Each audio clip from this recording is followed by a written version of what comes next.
এবার ঈদকে কেন্দ্র করে মুক্তি পেতে যাচ্ছে সাবিলা নূর এবং শরীফুল রাজ অভিনীত নতুন সিনেমা বনলতা এক্সপ্রেস। সেই সিনেমার ট্রেলারটি আজকে রিলিজ করা হয়েছে। ইতিমধ্যে ইউটিউবে ট্রেন্ডিংয়ে চলে এসেছে এই সিনেমার ট্রেলারটি। সেখানে অভিনয় করেছেন রাজ এবং সাবিলা নূর।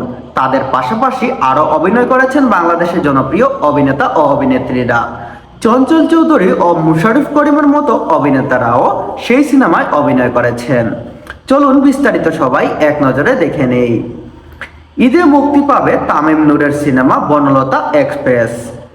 হুমায়ুন আহমেদের কিছুক্ষণ উপন্যাস অবলম্বনে নির্মিত সিনেমাটির গুরুত্বপূর্ণ দুটি চরিত্রে অভিনয় করেছেন শরীফুল রাজ ও সাবিলা নূর। সম্প্রতি রাফসান শাবাবের সঞ্চালনায় হোয়াটস আশু তে হাজির হয়েছিলেন এই দুই তারকা, যেখানে সিনেমা নিয়ে কথা বলেন রাজ ও সাবিলা। মানে রাফসান একটি শো হোস্ট করেন, সেখানে হাজির হয়েছিলেন রাজ ও সাবিলা নূর। সেখানে তারা সিনেমা নিয়ে অনেক কথাবার্তা বলেন। অনুষ্ঠানের এক পর্যায়ে সঞ্চালক জানতে চান ব্যক্তিগত জীবনে ট্রেন জার্নির কথা। তখন রাজ বলেন বনলতা এক্সপ্রেস এর অনেক ঘটনার সঙ্গে নিজের জীবনের খোঁজ পেয়েছেন তিনি। এরই মধ্যে একটি হলো বিনা টিকেটে ভ্রমণ আর টিটি এলে বাথরুমে লুকিয়ে পড়া। রাজ জানান ব্রাহ্মণবাড়িয়া থেকে সিলেট যাওয়ার সময় পকেট মানি বাঁচাতে এক দুইবার এমনটা করেছিলেন। অনুষ্ঠানের সহশিল্পী সাবিলাকেও প্রশংসায় ভাসান রাজ, বলেন সে দারুণ অভিনেত্রী। শুটিংয়ে সাবিলা নূর যদি থাকে শুটিং মাতাতে আর কিছু লাগে না। ছবিতে চিত্রা চরিত্রে অভিনয় করেছেন সাবিলা।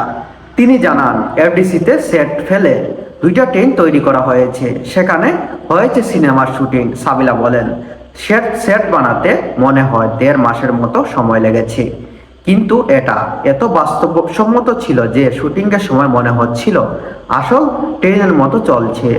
বাসায় যাওয়ার পর যখন মেকআপ তুলছি তখন মনে হচ্ছিল সবকিছু দুলছে মেশনের মতো। সেটা যতক্ষণ আমরা শুটিং করছিলাম ততক্ষণ যাকে ছিল আমাদের শিল্পী নির্দেশক রাজেন ভাইয়ের দারুণ কাজ করেন। তিনি এত দারুণভাবে ডিজাইন করেছেন, আমাদের একবারের জন্য মনে হয়নি এটা আসল ট্রেন। পরে যখন আসল ট্রেনের শুটিংয়ে গিয়েছি তখন মনে হয়েছে সেটেরটাই ভালো ছিল।